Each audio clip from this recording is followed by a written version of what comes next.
Today's podcast is brought to you by StrongHeartAcademy.com, where no heart is no victory. We are also brought to you by BJJ To Go.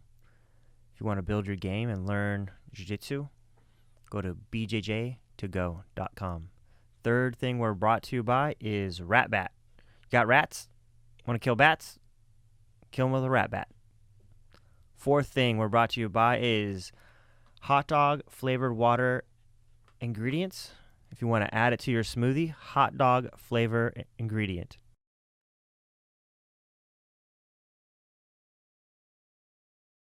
Okay, so state your name. Liz. Liz. All right, Liz. How do you know me? So I met you through jiu-jitsu through your school. Jiu-jitsu. How long did you train for? I was thinking about this morning, right? Because time kind of runs together. I know it was at least 5 years. I think it was longer, between 5 and 8, somewhere around there. Okay, yeah. I always forget. People like always assume I know how long they've trained, and I'm like, I'm sorry, but like I get confused. What year I was what belt? You know, I'm 23 years in. Right. Many people have come in. People have left. You know, I mean, even in 1 year, I don't know how many people have started and quit. You know, so many people never even make 1 year. You know, which is crazy how most people can't commit to things or finish things, which is like a crazy thing. I know it's hard, but like, I guess, I don't know. That's just the way it is. So when people get like a black belt, I'm like, you need to understand how rare this is. You know, there's a lot now, but only because there's so many people doing jiu-jitsu. But if you just look at the percentages, I think it's like 1% or something like that. You're the 1% that made it. And so, and even purple belt, that's crazy because most people only make it, not even make it to blue belt, or they quit after blue belt. You know, they call it the blue belt blues. There's all these memes about them quitting, you know, so purple belt's great. That's a good run. It's just, you know, I always say if you get to purple belt, you can defend yourself pretty well at that point. The only thing that keeps going is just because you want to get your black belt or you just love jiu-jitsu. But like, if you just want to do jiu-jitsu for just self-defense purposes, getting to purple belt is like, that's a good stopping point. Now, you know, all our skills degrade or whatever. So if you don't keep it up, it goes degrades. But a lot of it is going to be instinctual by purple belt level. You know, just maybe the cardio timing is a little off. But if you're going to get someone that knows nothing, it's like fighting a puppy. Yeah. You know. And it's more of like a journey at that point too, because it's like when you're at purple, it's not like I'm quitting. It's like, this is lifelong. This is journey. Yeah. This affects all parts of my life. This just might be a different season right now. Yeah. But it's like, it's a continuum. And then thinking back, like you would ask me how long I've been training. So when you were in the other school that was off of Bell. Yeah. So I think that's when I had started. That was my first class. Okay, so we think I've been here. See, that's even that. I don't even. I get confused how long I've been in this location. I think we're almost 6 years, 7 years maybe. Yeah. So if you're at the other place, it's got to be over 6 years. Yeah. And you've been out for a little while, but so I remember you were talking about, you know, when you train with me, you know, you were talking about kind of some charity work that you do or some missions work. I don't know what you would want to call it. And I always thought it was cool. And then I remember one day you were just talking about, you know, trying to start your own thing. So how did that all come about? Yeah, absolutely. So I'm a social worker. That's my paid job. But my true heart and passion has been the kids at the juvenile prison. So I have actually been going out there for coming up on 19 years and just volunteering in a ministry-based setting. And that's what I told you, like when I joined jiu-jitsu, like when I commit, like I stay with things. And so that was really my heart and passion through that whole time. And over those years, aged out youth were reaching out to me after they would get out. So you would have the relationships with them, and then they would get out and they would reach out, and you would see the change they would make inside of the facility. But then when they got out, they were going back to communities or situations or just not feeling like they were prepared. We would have kids at like age 13 that would stay until age 18, and then they would go back out and they didn't know how to navigate society, because once you're 18, back then, there were no services for you when you got out. And so Yeah. I had an aged out youth who came to me and she goes, Liz, I might as well reoffend and go to the adult system. Yeah. So I have a roof over my head. Yeah. I'm not couch surfing. I have services. Yeah. I'm safe. And I was like, yeah, to like have to go to a prison system to do that. So I just started pulling numbers and I saw it costs like taxpayers around $60,000 a year per inmate. Mm-hmm. And it's like, if we can make those changing connections with youth and provide those supports in the community, we can help them succeed, and then they can go back and change their gangs, their families, their friends, their peers. Like, they can go make a positive influence. And so the Lord had just put on my heart to start a nonprofit because I couldn't figure out how this was going to work in partnering with a facility. And so I started a 501c3 nonprofit organization. Initially, it was called the Hope Project. I think when I was training here, I don't know if it was women's class or like another class, but I'm like, Mike, what do you think of this name? And so we were like bouncing ideas off of each other. And then we were talking about logos because you have a lot of experience with that. Yeah. And so in the middle of teaching, like you were giving me advice on like how to like start my nonprofit, and that was really cool. And so yeah, that's how we started. Yeah, I just wanted to encourage anyone Yeah. anyone that's passionate about almost anything, as long as it's not destructive, I want to encourage them, because so few people follow their passions. And I tell people, like, you know, when I was young, I believed in all the, like, you know, they would tell you in the 80s at least, you know, you could do anything. And then if you do the thing you love, you don't work a day in your life. And man, I believe that. And then later you get into junior high, they're like, you have to go to college or you will be broke. And it was like super push. Like, if you don't go to college, you're a loser. And straight up, you will never get a job. I had a teacher, I remember, she said, if you don't go to college, it's going to be almost impossible to get a job. And I was like, what? And then, you know, I wanted to be an artist so bad when I was young. And I chickened out. Basically, my parents were like, hey, we'll pay for art school or college and you can study art. And I felt like, first of all, I was going to struggle in college. And then there were some art schools that neither of them even exist anymore. It was Al Collins Art and Graphic Design was a huge thing in Arizona. I remember that. Yeah, and then the Arizona Art Institute. And the Arizona Art Institute had multiple campuses throughout the country, but they also went under too. And at the time, they were doing all these computer illustration classes. And I took classes at my high school, that the vocational school next to it. So a lot of people were like work on cars, you know. We had a computer class, and the guy that taught that class taught at ASU. He taught a bunch of different places. We're taking the same course. Now you don't get college credit, but I was like, I could totally do this. I love this. So fun. And then I remember going, and they were like, there's like 10 computers in the whole place. And I'm like, how many kids go here? And there was like 5,000 or something. I'm like, there's 10 computers for 5,000 kids? And there was like, at that time it was like $20,000 or $25,000, and that was a lot. I mean, that's a lot now per semester, but back then it would have been like $100,000 to a career you have no idea if you're going to do anything with. You're going to be paying loans. Yeah, and then I was forever. like, I could technically just buy Adobe Photoshop and read the book. Right. Like, because literally we were just reading the book from the guy was teaching course was just going through the book. And I was like, and he teaches at ASU. And I was like, in my mind, I was like, someone is paying thousands of dollars just to read the book that comes with the software. Right. Why would I do that? And I literally felt like I was going to waste my parents' money at the time. And I never pursued it more than that, even though I'm like, I could have.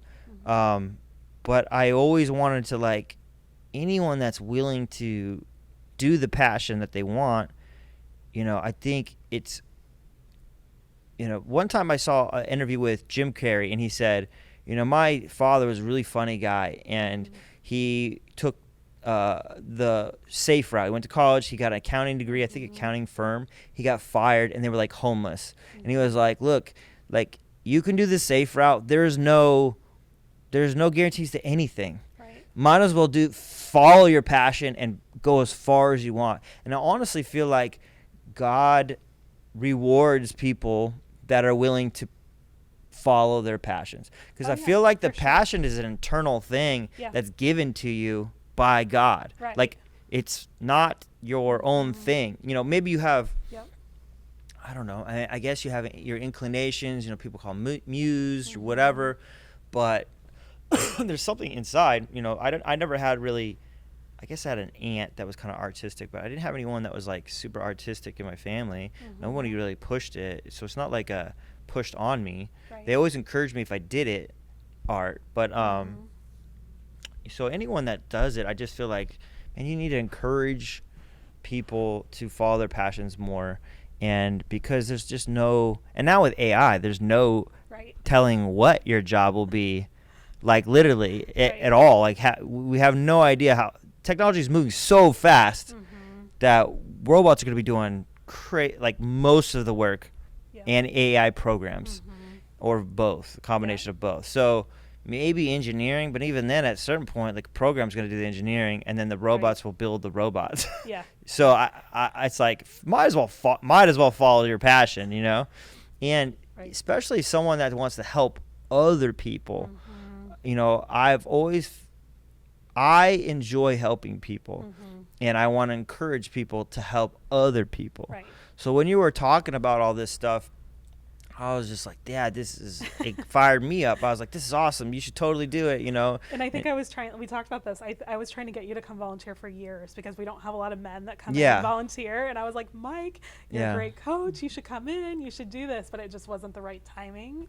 It's just I'm a busy guy, and I have a wife and kids, and I run a business, and I think I was already volunteering at that time. I might have been downtown doing the sack lunches for the homeless thing, you know, at St. Mary's. St. Mary's Food Bank.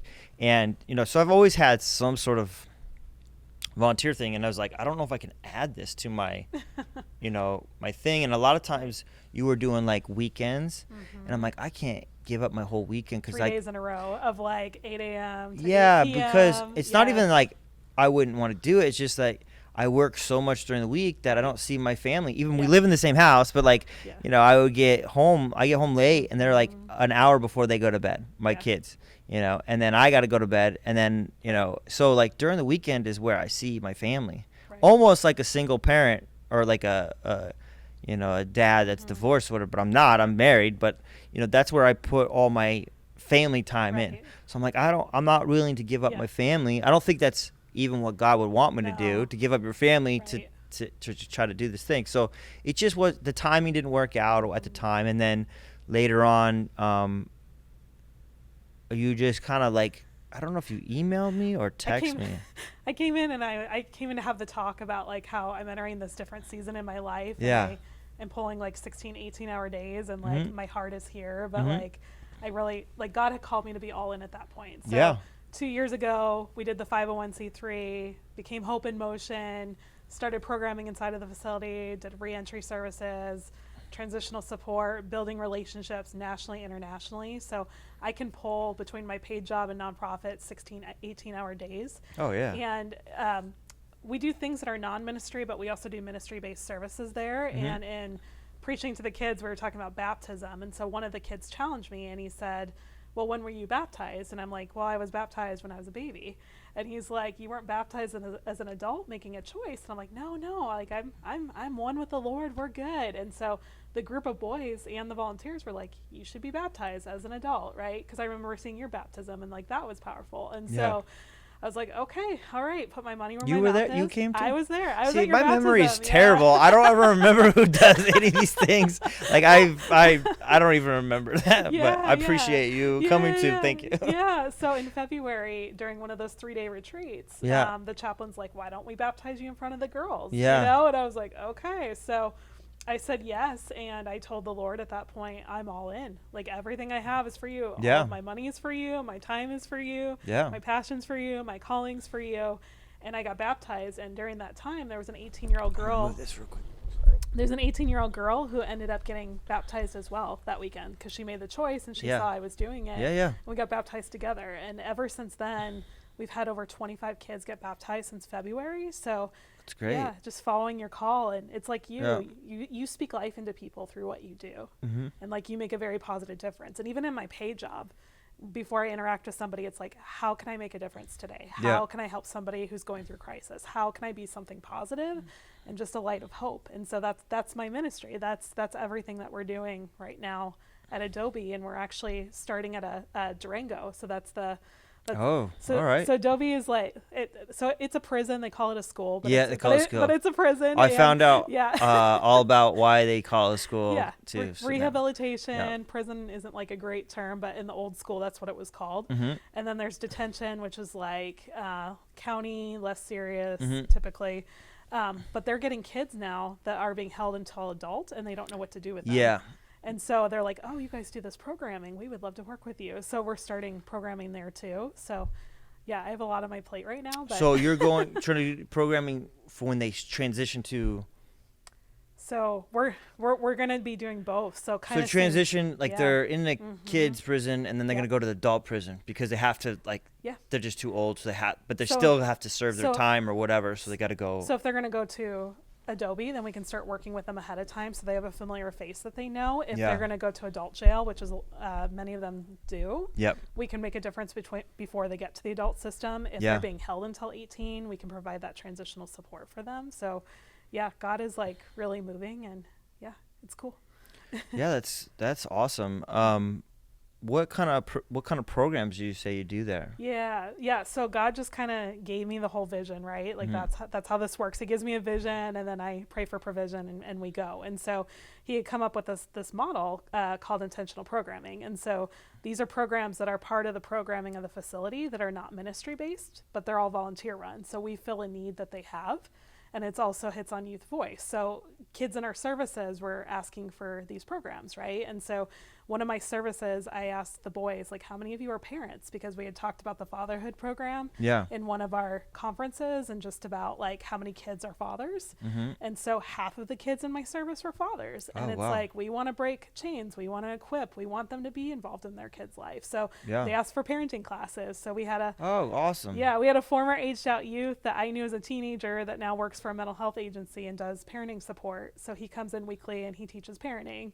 And then we have Dave Ramsey's financial curriculum. We have a business owner I that saw comes those in. guys when Yeah, I did they're my cool. thing. They the two people Yeah. they were there. Yeah, they're amazing. Yeah. So they come in and they teach financial literacy to the kids, so they know how to do a budget, how to provide for their family, Yeah, how to that's have awesome. those skills. We had yoga come in, which was amazing for those kids because that was a way to relate to the boys. Mhm. We have life skills on the girls unit, and then we had a lot of spiritual warfare on one of the boys units, and so God's like, I want you to go in there and do life skills. So this unit didn't have a lot of programming just because of the level of crime that they had. And we're like, we want to work with them. So we asked, can we work with them? And they're like, yeah, sure. If you want to work with them, go for it. And nobody expected us to stay, and we stayed. And so we're That's coming what the up on guy a told year. me. He's like, Yeah. he's like, I didn't think you were gonna last this long. I was like, what? 'Cause He's we like, don't. he's like, Mm-mm. nobody lasts this long. I'm like, Yeah. what do you mean? He's like, man, after like 3 months, most people Yeah. are out of here. And I was Yes. like, Yep. really? Yeah. And I was still bummed that I didn't make it the full year. I was Mhm. 2 weeks shy, and I don't know. I just don't like things uncompleted. Mhm. But it was just died or whatever. But it's not done yet. Yeah. Like you're taking a break, you're coming Yeah. back, and yeah, I hear Yeah. from a lot of staff like your program was one of their favorite programs, and Yeah. I always heard a lot of positive feedback from. I the have youth. some ideas to redo it, and I think a shorter period of time, and then maybe a completion, kind of like a certificate that they can achieve if they make it through. Because I think I just again, I don't plan a lot. I have ideas, and I'm terrible at planning or implementing things. So kind of living like day to day and getting through it. I kind of do that, yeah. I mean, I don't know if that's like the artistic part of me Sure. that like fights Mhm. rigidity and fights like I don't Yeah. know, but I'm terrible at it, and it bothers me to do it. And I don't like Excel. I don't like Excel. I don't like spreadsheets. I don't like Yeah. But I understand the need for it, and I understand the value in it. Mhm. I'm not like, that's stupid. I'm just like, it hurts my soul to do those things. Yeah, I am technologically challenged. I am not good with it's not even technology. that too. Yeah. It's not even that. It's just like the rigidity of it. But I just need to, I think, write it out, plan it a little bit better, and then and it was good. It taught me some things. It was helpful for me too, so it was good. Yeah. I'll try again in the spring. And the certificate is a big deal. We did certificates we did like a round of life skills. We did resumes for the kids. We did certificates, and they were all clapping for each other because a lot of them don't get. They don't get anything. Like they don't get congratulations or you're doing a great job or hey, a lot of these kids come from a trauma background. Oh, for sure. Yeah. So I mean, so just having somebody positive and consistent that keeps showing up because that's the thing for them, right? Like, and that's and that was the thing too. When I started, I was like, look, guys. I'm going to be here every week unless something gets in the way that like it's not possible for me to get here. Yeah. And other than that, I'll be here. Like, if I'm going to commit, I'll commit. But you guys have to commit to me, man. And if you're goofing off, whatever, I'm like, I don't have time for this. Right. This is free. I'm not getting paid for this. Right. Yeah, I still get that question. People are like, you don't get paid for Hope in Motion? I'm like, no. I was like, peace out, man. Like, just so you know, like, this is what it is. If you want to do it, let's do it. Right. But it's not a half-in type of thing. Right. And, that worked for a long time.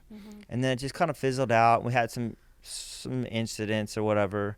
And at the end, it got a little not good. And I was like, I think I need a break. And then maybe they need a break. Sure. And then we can kind of reassess and go again. But I didn't want to resent anything. And that's a weird thing, too. When I've done all these different volunteering things, at a certain point, I lose track of the good and I start focusing on the negative. And I get dark. Like, it's not mattering. They don't care. Right. It's not true. Nope. But you need to understand, like, you're shooting for like 5% helping. Or even one kid. One kid, like exactly. We talk about the importance of one kid. Right. Yeah. What is that? That's a huge thing, Instead of like you're talking about the 18 other kids or like or a difficult or a problem or whatever and don't seem to care or like whatever. It's like, yeah, but like the 2 to 5 kids did, And sometimes I lose. So I think I just needed a break. Sure. To reassess it, make it better, try to learn some lessons from it, and then we can do it again and go from there. But also, I was so busy too at the time. I was like, I was shoehorning this thing in between the rest of, it was from 10 or.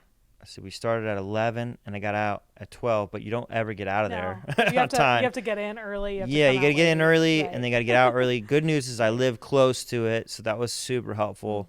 But it was more like 2-hour deal instead of an hour deal. But, most people can't go volunteer 2 hours. Most people won't even volunteer 30 minutes on a Saturday. Right. This is a Tuesday, and I had to do a Tuesday morning for 2 hours. School. Yeah, right. And so it was just it got a little bit difficult. And then when some obstacles got in the way, I was like, okay, I think we just need to get a reset, and I'll redo it. But and I think I shared with you too, like, so the average stay there is at least 6 months for those kids, and so we cycle through. So I think we cycle through kids, different staff, and then. I shared with you the story about the boy who came up to me at service and told me how much he loved your class and that he was teaching it on his unit. So he took what you were teaching him, and back on the unit, he was doing yoga with the other kids, which was really cool. Yeah, like one week, I was just like, man, this is rough. And this kid comes up after and he goes, hey, man, this has really helped me. Like when I'm in my cell by myself, I've been meditating and using the meditation you taught. And man, it's really helped. And I was like, thank you. You're helping me right now. Right? Like tear, you don't trying know. not to shed the tear. Yeah, I'm like, oh man, whatever. But I'm like, that's amazing. But wow. Yeah. So that's cool. That stuff helps. But well, even their units, so they're small and they echo and they're loud and it's like yeah. So like for him to find that space there and for that to I think it's just and one of the staff, I won't say the name, but he's been there for like 30 years. Yeah. And he was like, look, I'm claustrophobic. and I've had to go in these cells and like Mm-hmm. go through them and stuff. And he's like, and one time the door locked, and I was like, he's like, I couldn't handle it. And he's like, Yeah. some of these kids, like, you know, they're either in a gang or whatever, but they have their freedom. And like when that door closes, Right. it's just them and their thoughts. Mm-hmm. And, you know, that's scary to a lot of people. With the And trauma history. with too. oh, for sure. Right. Yeah. But you're, you know, so just trying to give them something that they can work with Mm-hmm. to deal with that Yeah. alone time Right. and to be in your thoughts. And I try to tell them, like, look, man, like, that's the only freedom you have left is in your mind. Nobody can take Yeah. in here. Like, you're free Right. here. So, yeah. Anyway. Powerful. Yeah. Yeah. So this is the social worker in me, right? Like, so what are like some of the other things you learned? Because we've been That I so learned? busy. We've been so busy. We haven't really touched base about like how things were going and stuff. So Um, how, what else like impacted you? Like what did you see? Putting you on the spot. I'm just trying to think, like, the positive things that I Yeah. learned versus the negative things. But Mhm. just a couple kids that, like, really digged it. Mhm. I had probably 5 total. And the one kid, he got out, but he was like the most into it. And he convinced them to let him have one of the mats in his room. Oh wow. And so they were Very fine cool. with it. And Nice. and I let him kind of lead the warm up Mhm. for us. And then he moved out. I was like, oh, that sucks. And a lot of the kids, I think, respected him because I think he was there for a while. Mhm. And so, like, it was good, but it sucked when he left because it was like, he's an example of how we're supposed to do this. Mhm. And so he was trying, not goofing off. You know, he would Right. listen. He was doing his best. And some of the things he could do better than I could do. Wow. You know, like he that's just, cool. he just had natural flexibility in certain Right. areas and move. And he's young, you know, Mhm. he was I think he was 18. So you kind of got that, like what we get on the ministry side, just that authenticity from that kids, just being real, being comfortable, being vocal, just being Yeah. And I hungry. realized, like, also trust isn't like one Yeah. day. Nope. It's like, hey, guys, I'm No. here one day. And they're like, oh, cool. I trust you that you're not going to abandon us. Good to see That's the you. other thing is, like, Yeah. realize, like, how many people in their lives probably abandoned them. Even their homies or friends, you know, turned on Right. them or whatever, Yeah. you know. And then just, I think I got a good idea of, like, their mentality and the way they think about things in the world. And I think that gave me some understanding of why they do what they do, you know. And so I think that was helpful, but sometimes frustrating. Yeah. There's definitely some pushback sometimes. You know, right? there was a couple times there was like, you know, oh, why isn't so and so here? Oh, because he got in a fight. And it's like, well, why? You know, why? And then like, look, man, you can't let people, you know, cross lines. They just keep crossing. Respect, right? I was like, man, I do understand that. Right. You know, I would love to tell you that, like, no, I don't understand that. But like, if you're getting picked on, I get it. Like, at some point, you're gonna have to defend yourself. Yeah. You know, but I'm like, the problem is you guys are like would team up with each other. You know, like, you know, your buddy here is having a problem with someone, so now you're a part of it. I'm like, Right. but they need to resolve that. Right. Not, you don't need to be a part of that. And then now now it's like eye for eye for eye, and like eye for eye, we all end up with no eyes, you Right. know, and we're all in prison now. You know, like it's just Right. so I But you're a positive male that's coming in, and they might not have heard that before, right? And so you're Yeah. coming in as a positive example of somebody they can trust, that can speak that truth into them. So yeah, I would try to, you know, when there's downtime, I would try to like talk, or like people were late because the jailers wouldn't bring them on time or whatever. And that would frustrate me. So I was like, okay, well, let's just talk. And I would just try to talk to them and just gain trust. But again, I realized that takes time. And the other thing that was difficult was you feel like you're getting trust, but then that guy's gone. right. It's like, okay, well, that's gone. Seeds that you're not seeing harvested, right? Oh, Which is maybe, hard, you know, and maybe right? it does harvest or whatever, but like But it's hard. that person's Yeah. gone. It's like, oh, dude, it took me so long for that kid to like even say anything, you know, or not give me like stink eye. Like he thinks like, what is this guy's angle? I think that was the other thing. Like, Trusting, they're asking motive, right? yeah, like why Yeah. are you here? Like why would Right. you do this? Why would you whatever?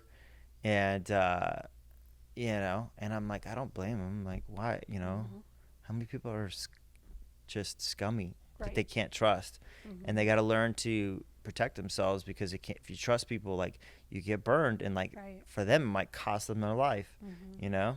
And so I started to understand that more. And I'm also not a patient person too, so I think it helped me with my patience. Like, hey man, like these things take time, you know, Right. to do, and so I would try to, you know, give advice the best I could. Because the And- more you push, like the more you push them away, right? Oh, So it's like yeah, you have to yeah, be yeah. patient and Yeah, just kind of. And I would Yeah. get frustrated with them, you know. Right. A couple times we had to end early. I was like, look guys, like Mm-hmm. I'm not, you're not wasting my time.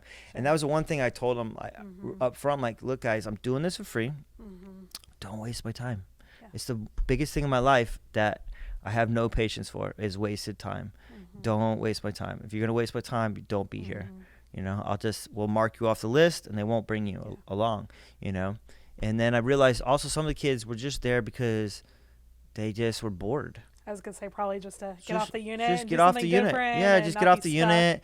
And then I think they would tell their friends, so their friends would go, and Right. so they could just talk and hang out, you know. Be kids though. They Eh, feel safe, right? Yeah. Yeah. Yeah, and it's Yeah, a yeah. safer place Right. too. Right. You know. And then until the end, and then it got not safe at the end.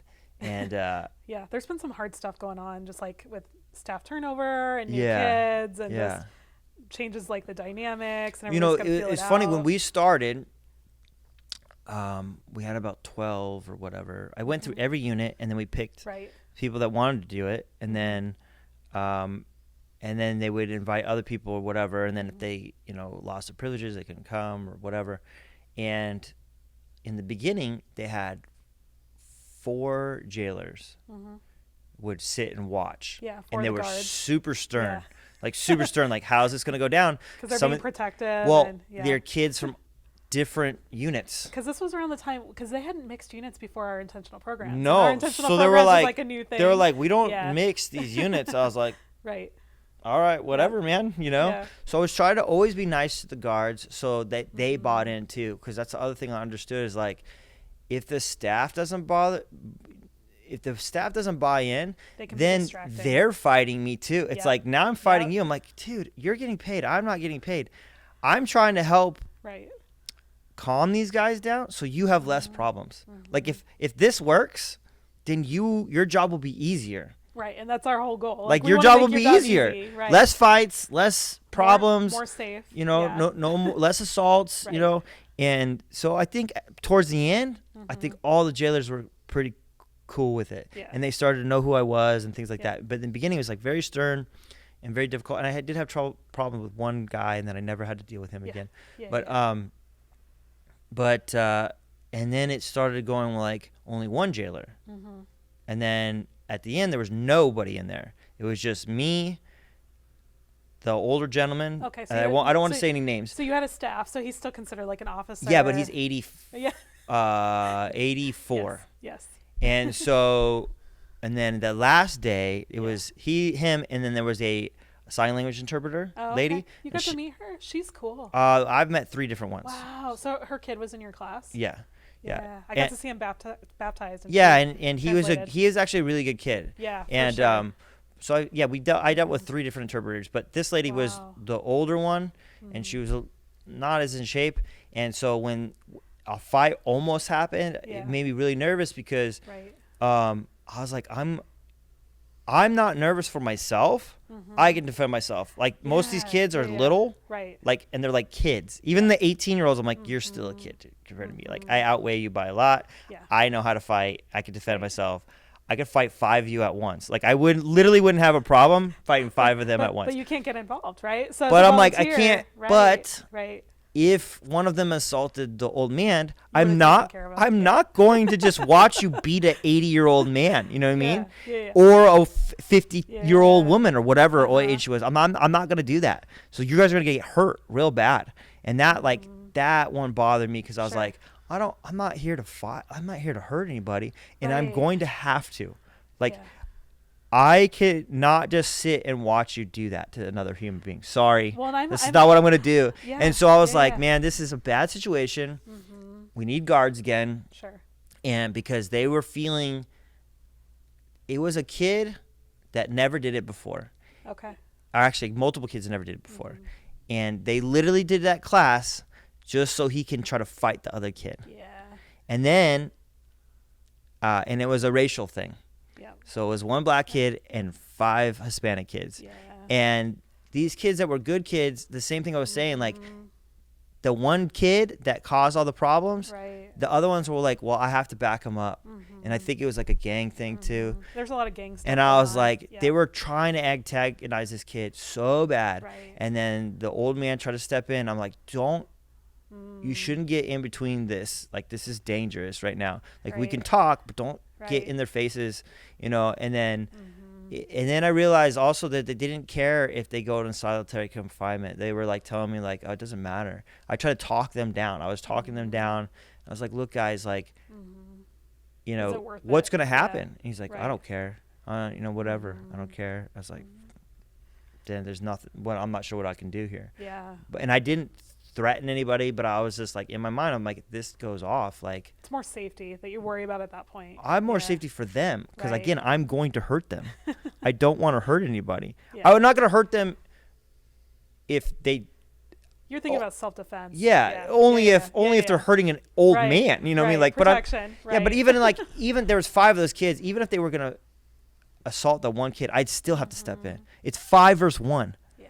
and I'm gonna have to break you up. And if Yeah. someone hits me, I'm not gonna like, okay, you know. So it just bothered me.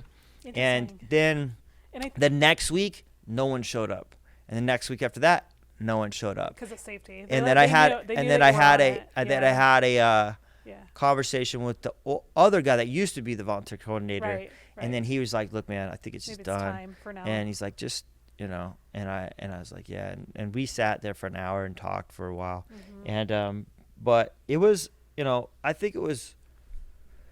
Again, we made it almost a year. Yeah. No, that's know, that's a and long time. And we're Just at still the looking end, the it was just future. a lot of kids that were mixed in. A couple things happened.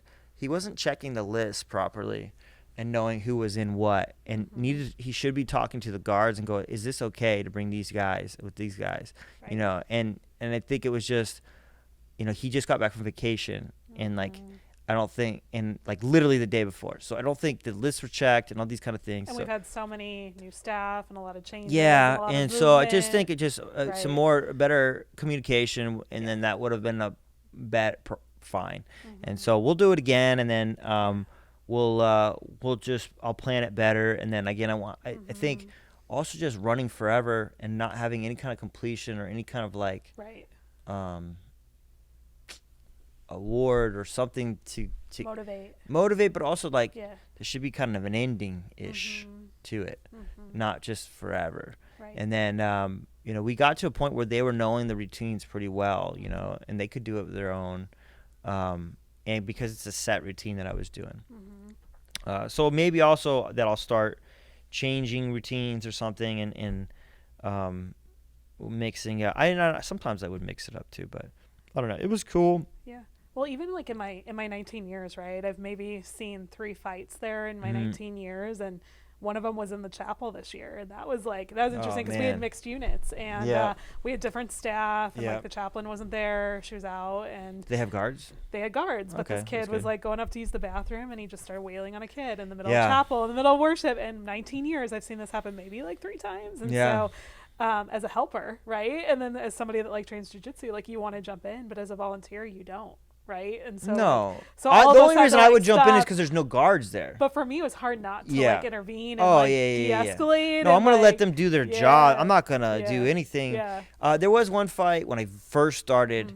They were moving a unit. We came out of the building, Yeah. and they were walking them in a line, right? And there was another unit, and these guys saw each other and just ran at each other. And then they had that. The guards were great. They had it like Yeah. broken up in like Done. Yeah. not even 30 seconds. Yeah. You know, so it was no big deal. the one incident I had was a problem because there's just nobody around. Right. And where we were at was really far in the back. So it takes time for people to get, like, the distance to travel would be a couple minutes. Right. You know, and none of these guys are running. And with keys. Keys and all that kind of stuff. So, yeah. I just was like, this is not good right now. But the kids are good kids, right? And so it's they all like need a chance. They all need positive support. Oh, for they sure, all sure, need sure, like sure. skills. You know what I Yeah. mean? And that, like, we see these kids change when they get out too. So Yeah. you know, It was lot like of a them are poison trauma. pill, Yeah. right? Or Yeah. a rotten apple Right. in a bunch. You know, Right. that kid had to be removed. Yeah. And, you know, there's this saying of, like, when the student is ready, the teacher will appear, right? Right. And this is a common thing, I think, even in Christianity. There's people that aren't willing, not ready Right. to take the steps they got to take. Even our personal selves, you know, like you said, you didn't get baptized for Right. whatever, and you're like, oh, I'm Christian. Yeah. But, like, sometimes it's in time, in its own time, or God's time too, which is like, you know, he's in his own thing. You know, like, Yeah. you can't. Sometimes we're like, oh, I want it now. It's like, well, you don't get to dictate that all the time, or Right. almost ever.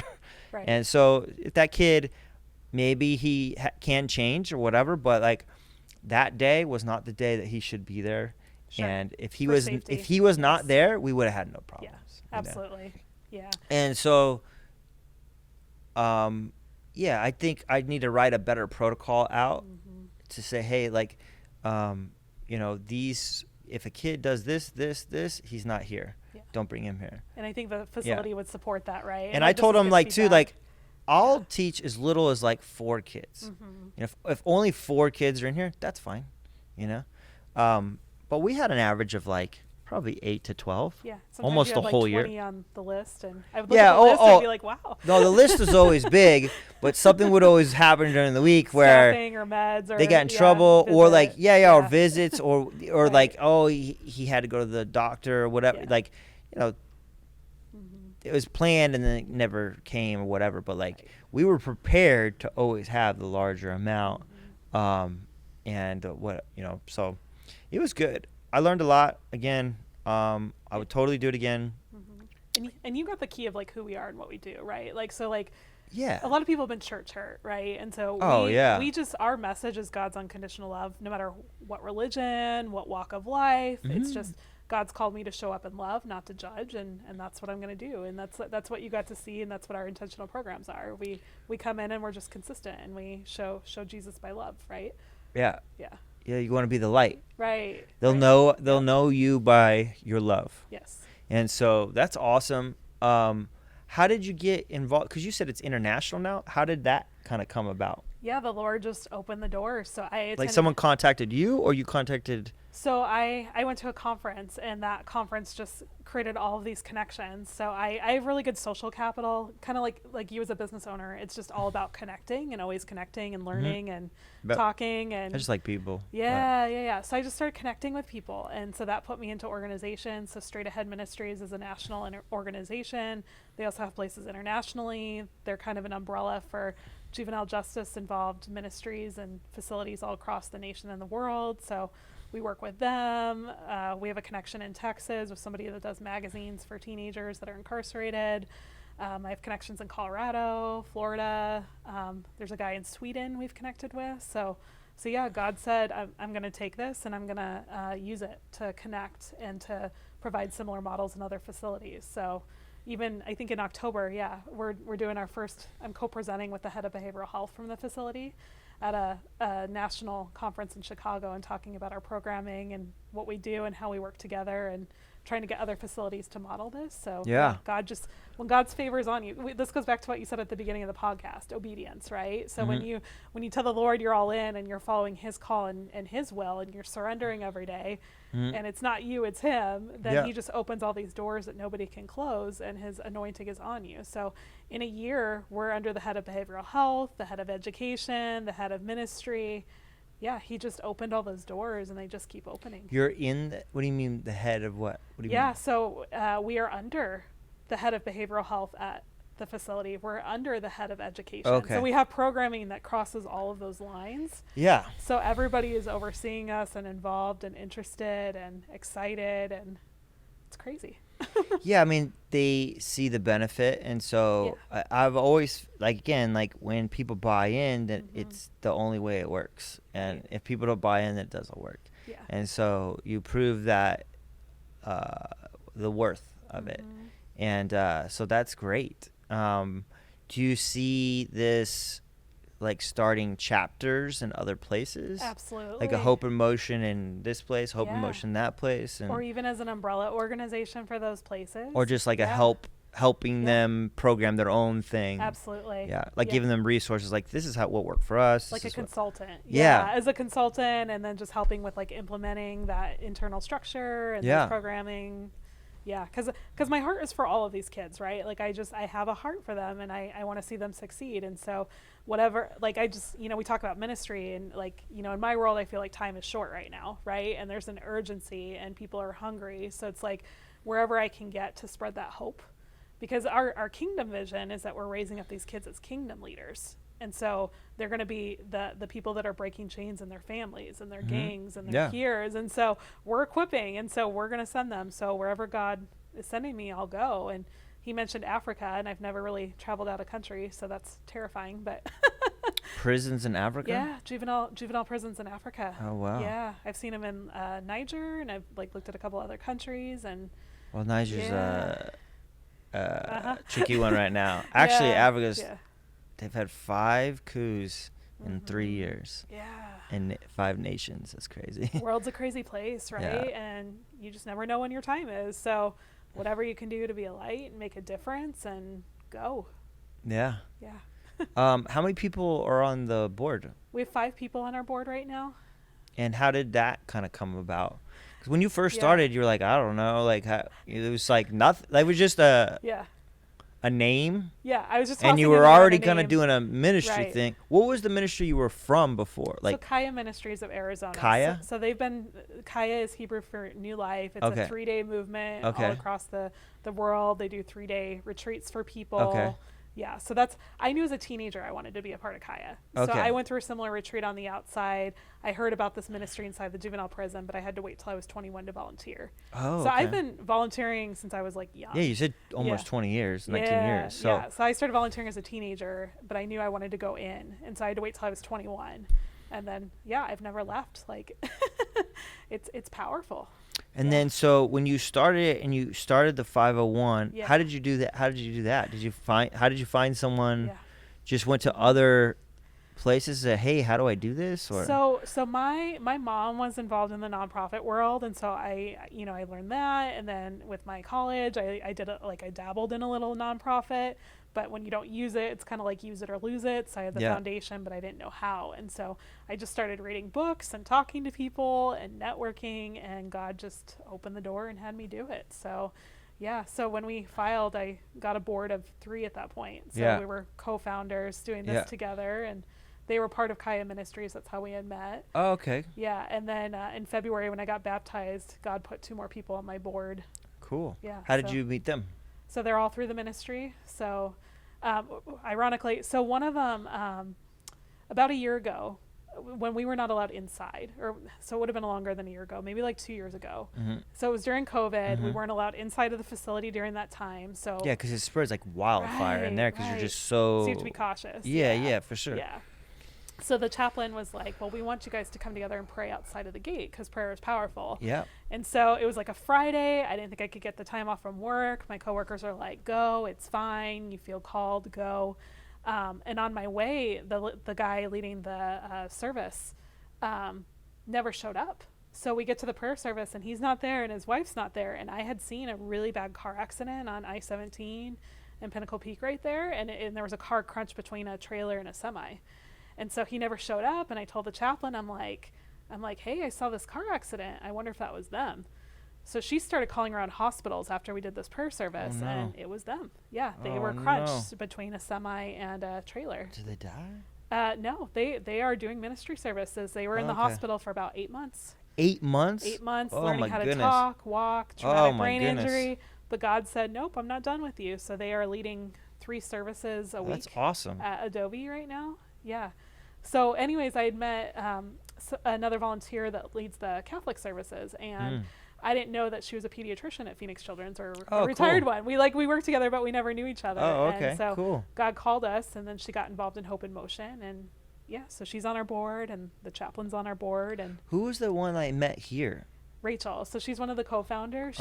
She's our director of intentional programming. Okay. She's incredible. Yeah. So we met through ministry and Kaya. And was it hard to write it all out of like, you're gonna do this, like, like what people's jobs are gonna be basically? Yeah, because that didn't even come until recently. Because as we grew so fast, I had to create the internal structure to support it, right? And so I was like, okay, Lord, like just give me a list. And so he just inspired, responsibilities. But for me, it's hard to delegate, right? Because I'm always used to being in control, and it's a learning curve. And I'm sure you deal with this as a business owner, but it's like I always feel like I'm drowning. So every day I wake up, like there's more I can be doing. When I go to sleep, I'm like, all these ideas are going through my head, and you always feel like you can be doing more, and you shoulder all the negativity, and it's just like you're making a difference, but it's a lot, right? So yeah, so we're just going through the process of the internal structure to support where God is taking us, but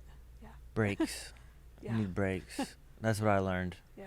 I remember a guy years ago, because I did landscaping for 5 years before I just did only this. Yeah. And so I was doing landscaping. I get up in the summer, 4:30 in the morning, get off around 2, take a shower, come directly here, teach until about 8:39, go home, go to bed at like 10, do it again. And I did that for 5 years straight. Wow. And I remember a couple guys were like, dude, you were burning it at both ends. I was like, I don't know what that means. What do you mean? He's like, you can't burn a candle at both ends because there's nothing left. I'm like, oh. I'm like, well, I'll be all right, and I did it for, again, a full 5 years. But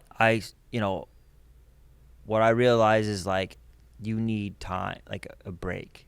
Like you need a break.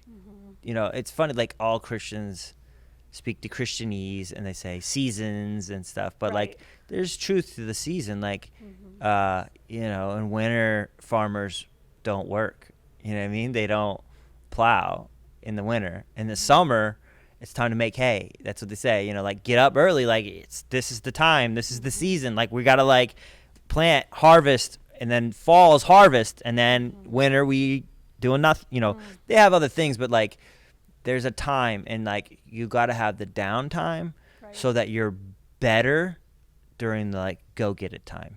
And so I think, that part's important when you're feeling like, man, I'm drowning, and like I just got so many things, because I feel like you need the bandwidth to do it. And when the bandwidth goes low, it's like you're looking at YouTube, and it's like that circle is just like loading, because it's like, sorry, we don't have the bandwidth to do this right now. And so I think then we make bad decisions, not as good decisions, not always bad decisions, and we're not optimized at our best, that we're not giving at our best. And so it took me so long to understand, like, hey, you need to take certain breaks. And now that I'm older, like it's even more important for breaks, just to physically not be broken, let alone mentally broken or spiritually broken, and all those things. So, I mean, I would encourage you that now that you have a system in place and you have people doing that every once in a while you need to be taking trips, or whatever it is, your rest, your respite from whatever. God works 6 days. On the 7th day, he's like, hey guys, it's time to chill out. Think about me, but but we're not tilling. We're not doing the work. And so I would encourage you to make sure that you're doing that. People asked me to do that for years before I was like, yeah, I should do that. And I've noticed you talked about the Sabbath, right? Like you had set a boundary with the school about like, don't call me on Sundays, and it was like, oh, okay, that's a good boundary. Yeah, and the last couple of years since COVID, I haven't been doing the tournaments as much either. And we were like a super tournament school. I mean, we were like that was competing. exciting. And at that point, I was also had an MMA team too. So we were doing MMAs Right. and jiu-jitsu tournaments. Which And were all so weekend, every actually. weekend I was Yes. gone, and and I just was getting burnt out on it. And so since the pandemic, that was one thing I learned. I was like, I need to be around my family more. Like, this time doesn't get back. My son is only 10 once, and then he's 11, and then he's 42. You know what I Right. mean? Like, Time goes fast. yeah, so I gotta make time for them. And so I went back to the, Sundays, like, hey, I'm not doing something Sunday. Yeah. And so there's a tournament coming up, and it's on a Sunday, and it's on my son's birthday. I am going to do it, but the day before I'm doing nothing. Boundary. Yeah, I'm going to set a Yeah. different day of that week is like my Right. Sabbath. Yeah. And that's what I realized that some pastors too, I've interviewed multiple pastors, but they almost always take Monday off. So Monday is their day off and their Sabbath. Because I was like, you preach on Saturday or Sunday, that is your Right. work, and you're working on Sabbath. So Yeah. what do you do? And he's like, Yeah. most of them will tell you Monday is their day, I think we had this discussion at some point through the Bible study that you were doing here, but like I'm a member at a church, but I don't Forgot have we did a Bible study. yeah. I have My memories. I'm a member, but I don't regularly go on Sundays, right? And so because what I'm doing throughout the week is like a church without walls. I mean, this is like the true heart of ministry where you Yeah. are like the Yeah, hands yeah. and feet, and you Yeah. are involved and Yeah. whatever. So like Sunday's my rest day. You know what I mean? So it's like, Yep. do I get something from church? Do I give back to church? Absolutely, but like it's another commitment. And, Oh, and yeah. it's like I'm already getting fed. Like I have, the services that I'm Yep. doing inside the juvenile prison. I have Yeah. a Bible study that's been meeting for 15 years. Like Yeah. I have a group of nonprofit leaders that get together and worship and pray together every month. So it's like I'm plugged in and I'm receiving. So it's like the thought of like one more place I have to be on a Sunday morning when I'm already doing missionary work is just like, So some people are like, that's bad. And it's like, no, I need rest. No, you need rest. Yeah, the other thing I think for me, sometimes it's like, if I work all the time, I don't have to think about thoughts I don't want to think about. Right. And then so if I'm just working all the time and I'm just busy, whatever, I'm not dealing with like the mental things that need to be processed properly or taken care of, or, taking personal inventory of my life, those things that sometimes people don't. And I think, that's the power of this thing and social media, is that when you're by yourself, you're just like, because you don't want to just sit Right. and be still and then have to think about whatever the thing is, your anxiety, our anxieties, Right. our mental stuff, But I think that also catches up with us because we never took the time to deal with it, and Right. those things don't go away. They're just kind of in the dark corner of the head, and then they kind of pop them out every once in a while and do things that we don't want. And so I totally, make sure that you got your rest. Yeah. Or even like a week, vacation or whatever you want to do. Even if I'm not going anywhere, like I just need to have. a Even week if you're where not I set going, the boundary, for sure. right? Like if you're just chilling in your house, playing with your dog, yeah, yeah. That's fine. Yeah. It doesn't. Not sometimes vacations are working themselves. Mm-hmm. You end up coming back broke and tired and sunburned or something, or working the next day and catching up. and catching up. So I think rest doesn't have to be some crazy exotic getaway. It could be just camping too for 2 days. Yeah. And something you were saying too. So for me, when I was working in the hospital, that was incredibly stressful for me, and there was never you have a difficult job. You have to see difficult things. It's always crisis, children, heavy, right? And so the Yeah. only thing that ever got my head off of or my mind off of work was jujitsu. Yeah. So when God brought me to the season where I'm not doing jujitsu right now, it's you have to find that from the Lord. Yeah, you gotta find another outlet. you You gotta can't sit with find that stuff. But I think back to jiu-jitsu is just the physical aspect helps with, right. because I think God wants us to be people in motion. Hope in motion. Hope in motion. But I think motion is part of the human experience. Right. So if you're not getting physically active, it's not as good, not optimal the way we were built. No, we were built with legs Right. and arms and Yeah. hands. So like we should be doing things, I try that to are do active. I try to do worship in motion, right? Like, Yeah. so treadmill, right? So like I'll put headphones on and listen to worship music. Yeah. And so I'm like you said, I'm like doing something in motion. Yeah. But yeah, That's great. That's a good it's not thing. jujitsu. It's but not jujitsu, So for me, like I have to have like, almost an extreme workout for my brain to work right.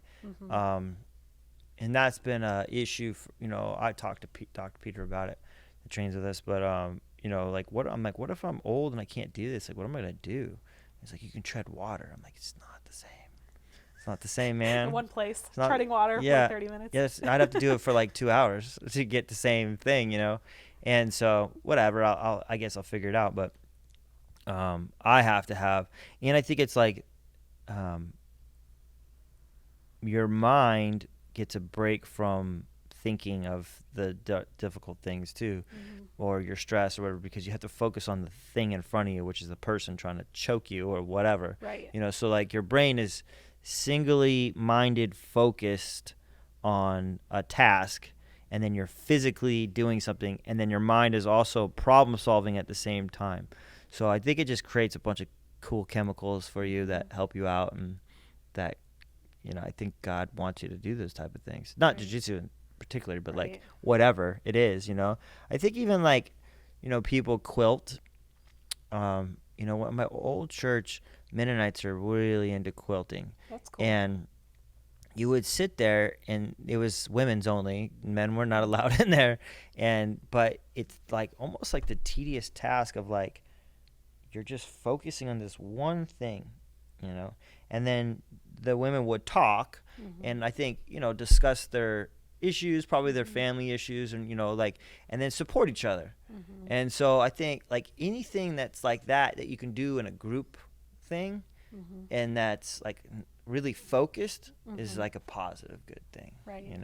You just gotta, each person has to find their personal jiu-jitsu or whatever. Yeah. I love jiu-jitsu, but whatever it is, I think there's plenty of things that people can do that doesn't have to be jiu-jitsu. Well, even like trauma informed, right? So like when you're going through trauma healing, so I love my family, but we were the family where we didn't talk about our problems. And so you don't feel, because you do, and you just keep moving, and you don't talk about anything that's going on. Right. And so as an adult, when I was going through trauma recovery, you learn that you have to feel to heal. And it's like okay to like have that feeling. It's okay to sit with that feeling, So it's like when I have those feelings, I try to like sit with them. But then you do have to do something active after. So it's like whether it be yoga or walking or jujitsu. It's like it's a fine thing. Is like you don't want to wallow in it and marinate too long. You don't want to stay stuck. Yeah. Yeah. And I think then you can't. It's like a hole that you can't get out of. Right. And so I think trauma is something that you acknowledge it, that it happened, whatever the thing is, and then try to move on. Empathize for why those people maybe made a decision that affected you negatively. And then once you empathize with maybe why they did it, and then try to work to forgive whatever the thing is. So many people, I think, cause trauma to other people, and they don't even realize that they did. They didn't even know like this was a thing, for the person, us or whatever that got traumatized. So it's like you have to forgive someone that's not asking for forgiveness.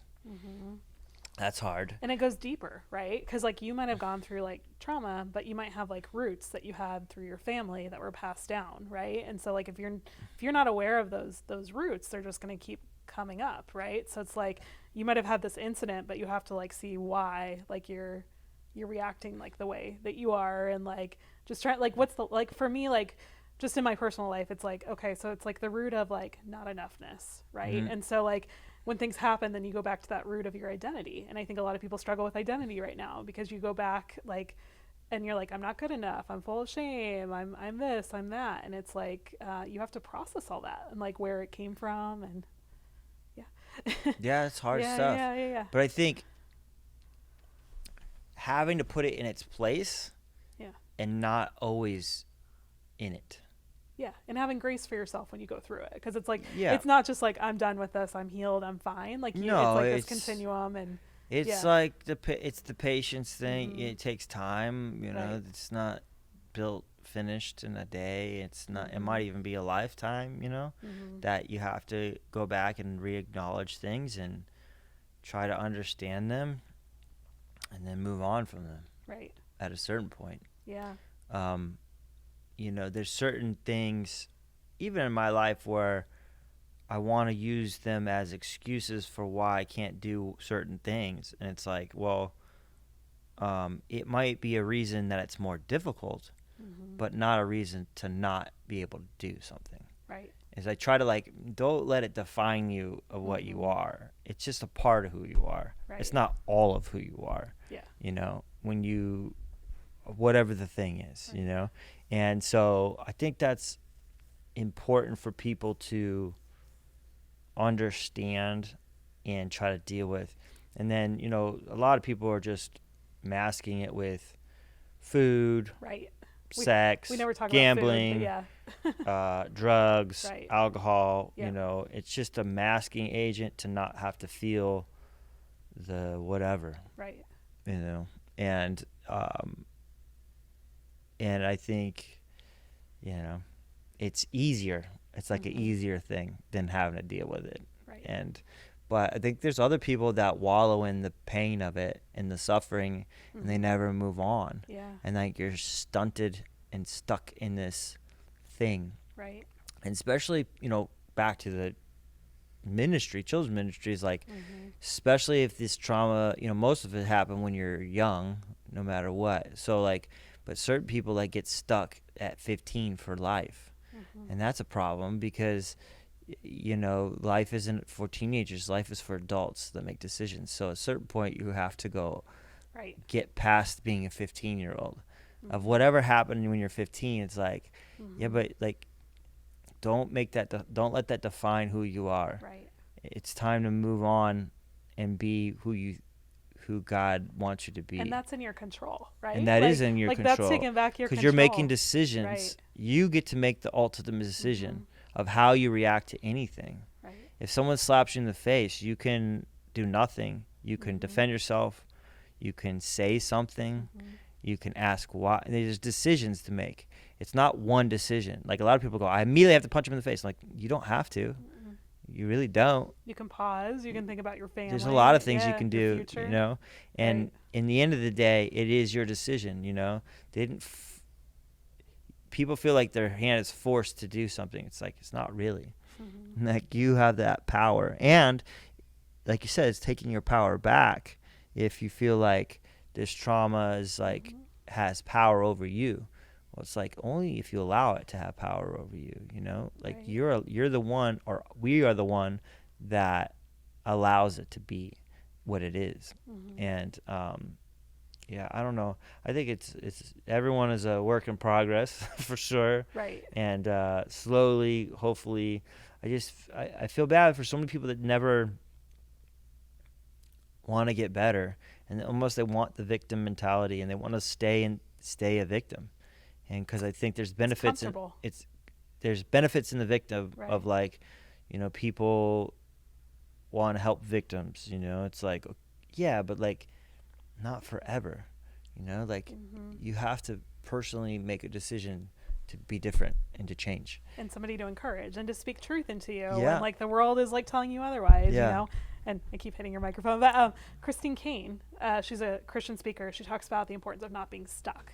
It's okay to be here, but just don't stay stuck there. Yeah, you can't it's okay stay there. It's okay to grieve, but don't stay stuck in that grief, Yeah, and absolutely. overwhelmed and whatnot. And Yeah, absolutely. God speaks truth, right? He speaks to your identity. You are loved, you are called, you are known. And it's we talk about church hurt, but God is this, and I fully acknowledge that, and I fully see it, and it hurts my heart. But it's the God I've experienced is a God of love, and it's just this intense, unconditional love for all Church people. is people. Yeah, those are That's one man-made. people. That's what one people need to understand is the church hurt again is Christianese, I call it, but but when something happens from church, a feeling of shame or actual literal abuse, those are people that did that, not God that did that, and that's not the intention Right. of God. you know, Like and he hurts with it. He cries with it. Like he's shown me like him crying with me through pain. yeah, I mean, he sits with us through that. yeah, I right? think he wants the best for people, but those are decisions that people made because he allows people to make decisions, at least Right. the way that I see it. Right. And so they made poor decisions, and unfortunately it might have affected you or me or whoever, you know. And so, but people are always like generalize all of it too. It's that, you know, the bad apple or whatever I was talking about before is like, if that person was removed for that place might have been a good place, you know, and you might never had that experience. But unfortunately you ran into or whoever ran into a bad apple that made poor decisions, and then it affected you or us or whoever, you know. So getting over it is important, and you know, hopefully, you know, Hope in Motion is a part of that process for these kids, and that, you know, you can show them that like that you're more than those traumas, and that God loves you, and that, you know, he has a better plan for you than being in this cell. And maybe it is to be in this cell, but you can help others here if you're here. You know, if the decision, you know, some of them made a decision that they're going to be there for life, and then it's your decision how you're going to react to that. You know, what are you going to do with this time? Because you have nothing but time, and so, you know, hopefully they can make good decisions that are going to directly, positively affect the people that are going to get out. Right. You know, like that they're not going to stay there, but they were around you. And then you taught them like, hey man, you don't want to go back here. This is not the, you know, you have options. Well, that impact is there. Like our life skills group on one of the toughest units there. Yeah. So when we first started, all of the boys are like, we're going to adult. What's the point of life skills? Why learn a life skill if we're going to adult? And it's like, they come to every life skills session now, and they're invested, and they're talking about trades that they want to go into, and they're talking about their families, and they're talking about their kids, and there's hope there. Yeah. So those chains are breaking. I never asked anyone what they ever did. We don't. And I don't do that, like, because I don't want to have any kind of judgment in my Right. mind of what you can be or do or whatever. And then the one guy that was I don't even know what his position is now, but he's been for 30 years, and he was telling me, like, you know, years ago they were putting all the kids in here, and for anything, like minor things, but then we found that like they would be worse criminals when they would leave because they're around bad criminals here, and they basically learned how to be a worse criminal. And he's like, so now most of the kids, they have these programs outside. They're trying to put fewer and fewer kids in here. So he's like, any kids that are in here, they did something pretty bad. Right. And I was like, oh, dude, okay. Well, that changes, you know, a lot of things, the way that I think about this a little bit more too. So that was another thing that I kind of learned that I didn't understand. And then he also told me like the school thing was because it's more funding, because schools get money per child. So like if it's a school, now we're going to get more money versus like just a place to put kids. And it's like, it's the national movement right now about rehabilitation. Yeah, but I think it's a good thing just then put someone in a hole somewhere. Like, you know, we want redemption, and we want, and especially as a Christian, if your thought is like you can be redeemed, then you need to help people get redeemed. Like these kids are going to get out. You know what I mean? So they're going to get out. So it's like, let's pour into them. Why are we? I don't know why. Why this wasn't done before. Well, maybe money. I don't know. You know, but I think it's a great thing you're doing. I think it's a good thing, a good spot to end. You want to show the thing you brought real quick? Oh yeah. So one of our here, I'll hold it. One of our board members had a dream, and so she drew what Hope in Motion is. So it shows Jesus is the vine, we are the branches, and then it has all these characteristics of who we are. Yeah. But she had a very specific vision, and she didn't know how to draw it. So one of the kids on the unit actually drew these, and so there's a hand holding a key, and that's like the key to freedom on the inside. There's a kid with handcuffs and talking about breaking every chain, and then there's a cell in there, and we're bringing light into the darkness. So I thought that was really cool. That's awesome. So I'm to show you. Thank you for sharing that with me. Yeah. Thanks for giving me the opportunity to try to be some help, and hopefully I can Yeah. do some more. And thanks for sharing with me. Hopefully it wasn't too scary. I No, know it you were was good. nervous. It was Everyone, good. so It's many good. people are nervous. I'm like, dude, I mean, I know I'm a bald dude, but I'm like, I'm not that scary. I got a few tattoos, but I'm No, like, I don't I'm do not. this though. You know, it's just. I something get new. it. It's Yeah. yeah, I don't know. It's just not. I don't do the I gotcha. You Yeah. know, I just want to have a conversation and share good positive things, and you're a good positive person, and Thank you. so happy for this thing for you that blossomed in our little talks we had, and then Yes. it's this thing. It's exciting, It's and I'm exciting. super happy for you. And Thank you. so that's it. Yeah. Thank you. Peace. Yeah. Not bad. Let me talk for just a second, help me feel that sense of rhythm. Find the meanings in our bearings and discover this position as a stage along the way. Another rung to the ladder, either stalling or you're climbing, and I'd rather be the latter. Instead of getting fatter, let the footsteps resume naturally.